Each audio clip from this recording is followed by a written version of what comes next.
The Old Man and the Sea is a story about a fierce struggle between an old fisherman and the biggest fish of his life.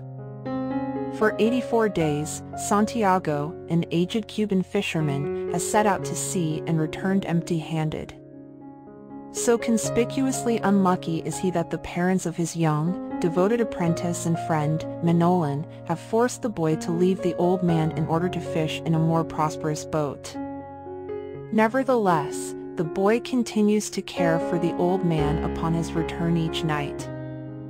He helps the old man tote his gear to his ramshackle hut, secures food for him, and discusses the latest developments in American baseball, especially the trials of the old man's hero, Joe DiMaggio.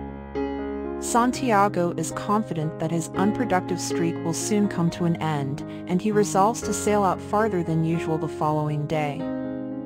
On the 85th day of his unlucky streak, Santiago did as he promised, navigating his boat beyond the shallow waters of the island and into the Gulf of Mexico. He prepared fishing lines and dropped them.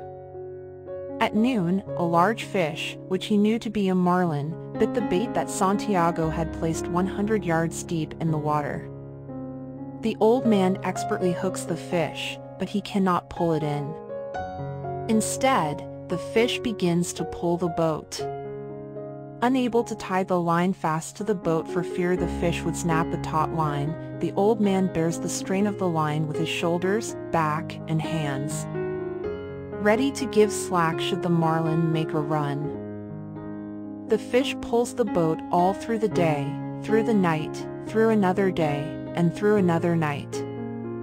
It swims steadily northwest until at last it tires and swims east with the current. The entire time, Santiago endures constant pain from the fishing line. Whenever the fish lunges, leaps, or makes a dash for freedom, the cord cuts Santiago badly. Although wounded and weary, the old man feels a deep empathy and admiration for the marlin, his brother in suffering, strength, and resolve. On the third day the fish tires, and Santiago, sleep-deprived, aching, and nearly delirious, manages to pull the marlin in close enough to kill it with a harpoon thrust. Dead beside the skiff, the marlin is the largest Santiago has ever seen. He lashes it to his boat, raises the small mast, and sets sail for home. While Santiago is excited by the price that the marlin will bring at market, he is more concerned that the people who will eat the fish are unworthy of its greatness. As Santiago sails on with the fish, the marlin's blood leaves a trail in the water and attracts sharks. The first to attack is a great mako shark, which Santiago manages to slay with the harpoon. In the struggle, the old man loses the harpoon and lengths of valuable rope, which leaves him vulnerable to other shark attacks. The old man fights off the successive vicious predators as best he can, stabbing at them with a crude spear he makes by lashing a knife to an oar, and even clubbing them with the boat's tiller. Although he kills several sharks, more and more appear, and by the time night falls, Santiago's continued fight against the scavengers is useless. They devour the marlin's precious meat, leaving only skeleton, head, and tail. Santiago chastises himself for going out too far, and for sacrificing his great and worthy opponent. He arrives home before daybreak, stumbles back to his shack, and sleeps very deeply. The next morning, a crowd of amazed fishermen gathers around the skeletal carcass of the fish, which is still lashed to the boat. Knowing nothing of the old man's struggle, tourists at a nearby cafe observe the remains of the giant marlin and mistake it for a shark.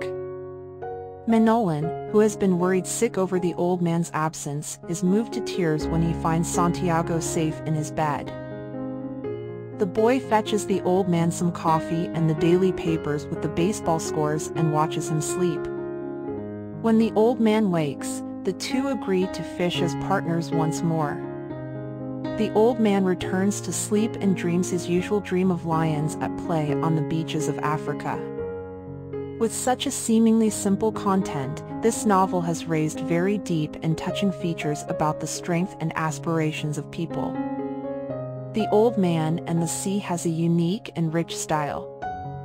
Poetry and philosophy make the reader think about many big issues about life and about the fate of people in a society where there are old fishermen living in poverty and loneliness like old Santiago.